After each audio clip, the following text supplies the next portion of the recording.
All right, joining us today is Eric Versalovich, and he is the creator of Dodgers Lowdown. You've been to his website, you've seen his tweets, and you've been on his Facebook page. Eric, thank you so much for joining us. Glad to be here.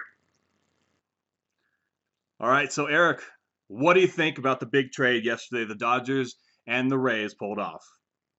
I think ultimately it came down to the fact that they felt because of his age, with him being 25, which I know seems so old, but I think with him, it's kind of like a make or break, the fact for prospects, like, hey, you know what, if you're 25 and you're in the big leagues, you kind of have to have yourself a little more established. Sure.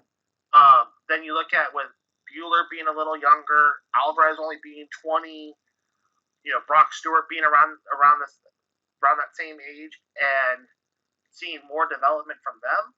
Yeah. I think it was ultimately, it came down to stuff wise. I think they felt Stewart, Bueller, and Alvarez are more dynamic. Yeah.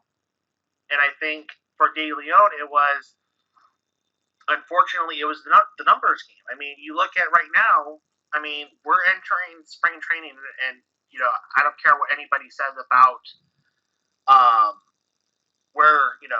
about certain guys, i.e., Brandon McCarthy and Scott Kazmir. Yeah. But you look at the depth chart entering spring training right now, and we have 8 guys listed for our starting rotation, and that's Kershaw, Hill, Maeda, Urias, Kazmir, McCarthy, Rue, and Wood. Yeah. Then you throw in, that's not including. Yeah, Oklahoma City is going to be loaded this year also. That's not on top of that. So you have those 8 guys right there. That's not including Chase DeYoung. Yeah. That's not including Trevor Oaks, who you've talked to. Yeah. No. That's not including Brock Stewart. Yeah. It's like, and then also you also people forget that they acquired Vidal Nuno. Yes. So, and he's been a swing guy. So it's like you have right there, you have 12 arms that are capable of starting.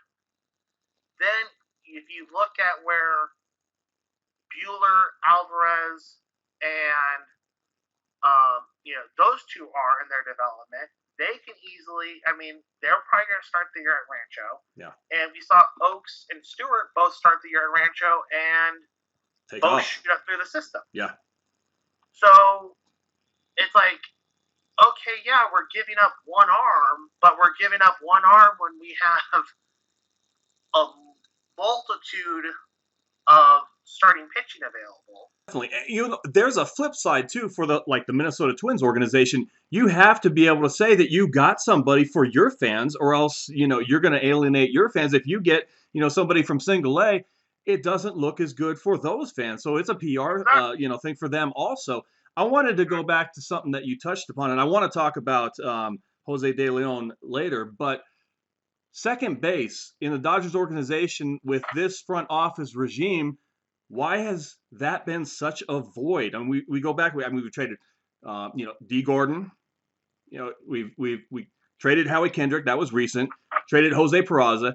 There has just been a lot. We traded Darnell Sweeney, and then we traded. We got him back. So what's the enigma about second base in this front office? Well, to me, you look at it. It's every front office seems to have one hole that they have trouble filling. Like, sure. Before we got Turner, it seemed like we had trouble filling third base. This front office, me personally, even though trades for this front office haven't worked out as well as the fans hope, to me it seems like they're more prepared than what we had years past. In the sense of the contingencies. Exactly. Yeah. Well, and not only that, but everyone looks at this the Reddick and Hill deal was a bad move. It's like okay, you know what? But I remember when Coletti was the GM, and we had the glorious free agent signings of Jason Schmidt and Garrett Anderson and Andrew Jones. Sure. And yeah. It's like you can go through every GM in history and nitpick every little move that they've made. Definitely. Eric Versalovich of Dodgers Lowdown, thank you so much for sharing your knowledge with us today. You're welcome, and it was kind of a lot of fun talking with you.